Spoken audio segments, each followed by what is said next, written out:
How's it going, team? This is the Brown Man, and hopefully you guys hear me well. I want to make sure that I'm messing with the audio. We're doing a lot of good setup stuff, and we have the capture card. I'm investing in this channel to give you guys the best that I can. Like, share, subscribe, etc. if you like this kind of stuff, or if you just want to see how this channel goes and grows. I want to give you guys early information as soon as possible, so just letting you guys know. We're having a giveaway on the 31st, which is the last day of this month. Every last Wednesday we have a giveaway. We'll be having a giveaway for Ghostbusters, so people can get the new Ghostbusters game.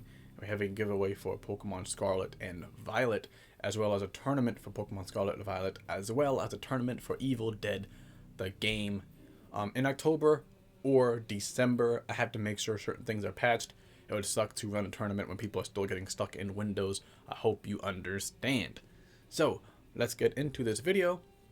We are going over support builds and general support builds.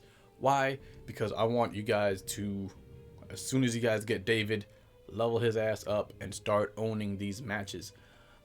With support, we are going to go over these typical builds here.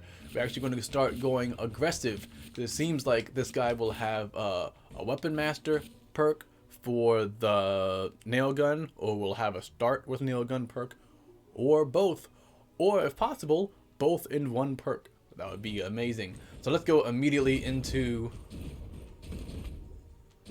this build right here. So this build right here is an aggressive build. Of course, you can take one out and put an extra one in here if you want, but once again, it seems like this guy will have to do with guns, and the nail gun will be its own ammo, or it'll be special ammo type, I believe. It could be the pistol of the special guns. It'll have decent range like the pistol, like the lever action. It'll have decent balance bar, decent fire rate, okay dismemberment. But of course, if this guy has weapon mastery rather, for the nail gun, then the damage will go up, the balance bar will go up, and the dismemberment damage will also go up. So we have 3 into seeing stars, because if you have to go into a melee range, then you should be doing your best to do as much balance bar as possible and setting up for headshots or your team to just go ham on the target. It is very important also to protect the book. I think David will also be a good support. I think all supports right now are generally above Cheryl, because they offer a lot more than for healing, which means they are a lot more useful for mitigating the amount of experience points that the demon gets, which is not shown on the scoreboard. Or they also help with mitigating the amount of shemps that you need to use, because they dispatch of things a lot quicker, and they also protect the book a lot easier because of those reasons, because of higher damage or depriving the demon of experience points. Cheryl does not do either one, and if this guy has a weapon mastery in the nail gun, then he'll do more balance bar with his gun, and that's why we go into wig splitter and hollow points. If you're hitting those headshots on a fast hitting gun, you will actually do a crazy amount of balance bar damage, because once again, supports do 80% to melee and to ranged, but they do the same amount of balance bar damage unless there is a perk or something involved. So having a buff to balance bar, chaining your headshots, because headshots deal double balance bar. That's why I didn't invest in stopping power, because you do double balance bar, but you go in here just in case.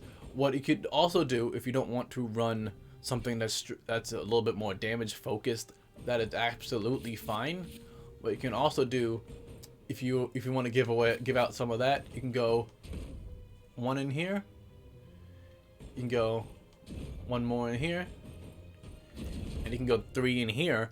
That way you have tougher than hell to survive along with the industrial strength, and you have a lot more balance bar between these two. Of course, you have even more sustain there. If you don't want that much, that is fine. You can actually go, if you don't want to go tougher than hell, that is absolutely fine. You can actually go something like this. You can go 1, 2, 1, 2, and 3, just for more sustain. You heal yourself when picking somebody up. You heal whoever you pick up, which is good because you don't have to use a Shemps. Once again, we're mitigating items. Demons want to level up, right? Demons want to hit you, and demons don't mind dying, right? Because demons will not win every single engage, but whenever they hit you, they risk you using more items, using your Shemps, and they get experience for hitting you. So they want to win the long game. So as a support, you need to take away the demon's long game advantage, which is typically why I rag on Cheryl, and I don't like Cheryl, is because she does a lot of heals, but the demon can actually keep leveling and keep leveling and keep leveling because she has one of the lowest damage stats, just overall helpful stats in the game.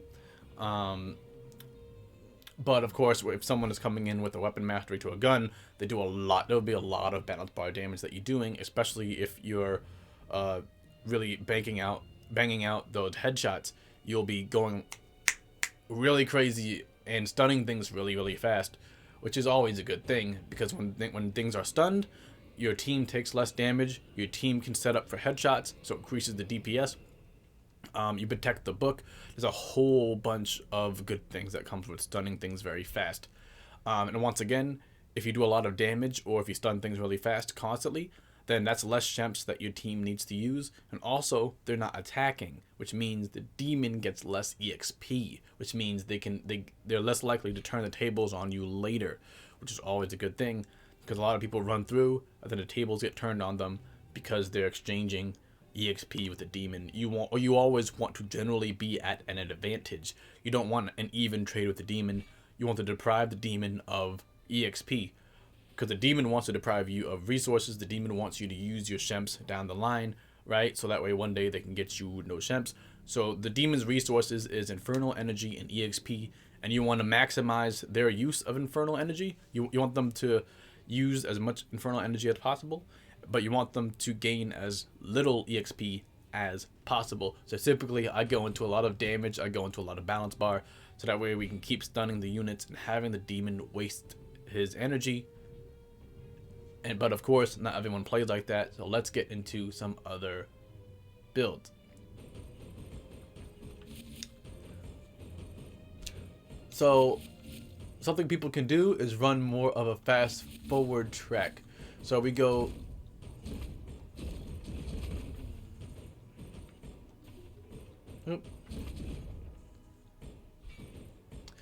something like this.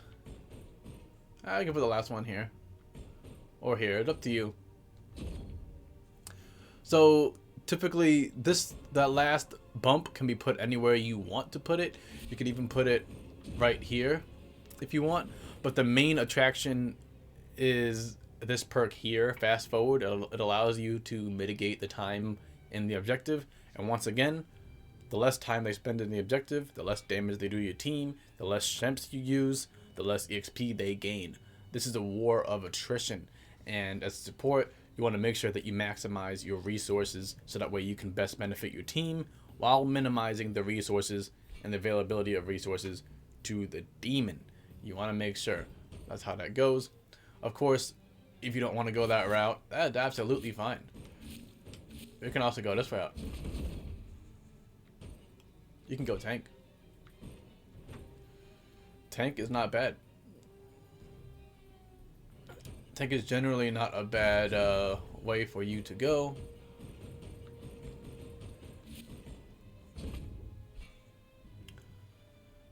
Tank allows you to, because we don't know what the dude's active will be, but going tank allows you to get your active off a bit better. But of course, this is not the most consistent, and a lot of people will go into tougher than hell because you'll always get the 10%. But just keep in mind that there is a special amount of defense buff that you can only get while the amulet is on.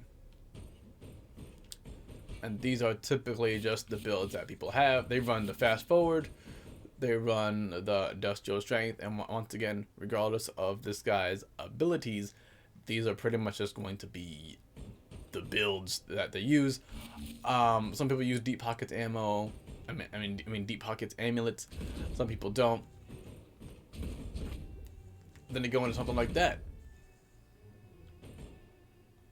But once again, I think all these are good builds. I hope he has an ability that helps him apply pressure. That would be really good. Or an ability that... so it'll be interesting if he had an ability that if he hits an ally a certain amount of times with a gun, they get healed. It'll be weird, but it'll be interesting. Have a long distance healer. But then again, Ashe kind of already fills that role with that. So these are just a couple of builds that I believe will work on David when he comes out. Supports have very standard builds that pretty much ignores their kit, because their kit isn't super specialized. Typically their kit is independent of their build. Unless you're Pablo, because you constantly gain the amulet resource. So it's like you have to go into Deep Pockets amulets with Pablo. So unless he gains something else, these are going to be typically the builds. The all-up cross for damage, the mixed balance bar, the point push, or the bulky pack rat tank, which you guys see now, the bulky pack rat tank. These might be just the general builds for David. Once again, if you guys enjoy these kind of videos, like, share, subscribe, etc. If you don't like the hate or the me not putting Cheryl on a pedestal, comment below and let me know why you think she is the best of the best. She's a good healer, I'm not gonna front, but I don't think she is the best support. When you play a lot of games like MOBAs, etc., supports don't just heal. Like I play Geb in Smite. He's not known for healing, but he does other ways. There's other ways to support the team and mitigate the damage that the team has and increase your resources besides just healing. You guys be safe. Work on those headshots, because when David comes out and he has a mastery, those headshots are going to separate. It's going to be like similar to Evil Dead 1 Ashe. Your ability to get a headshot with something other than a shotgun is going to be what propels you into great David range. One part of being a good or great Evil Dead 1 Ashe is you have to get those headshots pretty much on demand to have the Annie-like effect of increasing the range damage. You need to be able to bang out those headshots at really good rates. And I think one of the secrets with David is going to be getting those headshots, because you can actually, if this guy has a weapon master, I'm telling you, he's going to be stunning things so fast. It's going to be like, what the fuck is this support on? Especially if you go into stopping power right here. If you actually want to go that route, like this is going to be on some ridiculousness stuff right here. I think these two, I think this general setup is going to be his main setup, because he just shits out balance bar. And then what can you do? You can't tunnel him out. You can't solo him out, because he's going to keep stunning you, and then he's going to get free hits, and then he's going to pick you off until you die. Unless there's like another speedy mobile basic unit, kind of like Elagos. We got to see how the Plaguebringer plays. But definitely these, he's gonna be frightening. It's gonna be frightening to have a support that actually does a lot of balance bar. It's gonna be super frightening for the demon, at least. You guys be safe, stay hydrated, and have a good one.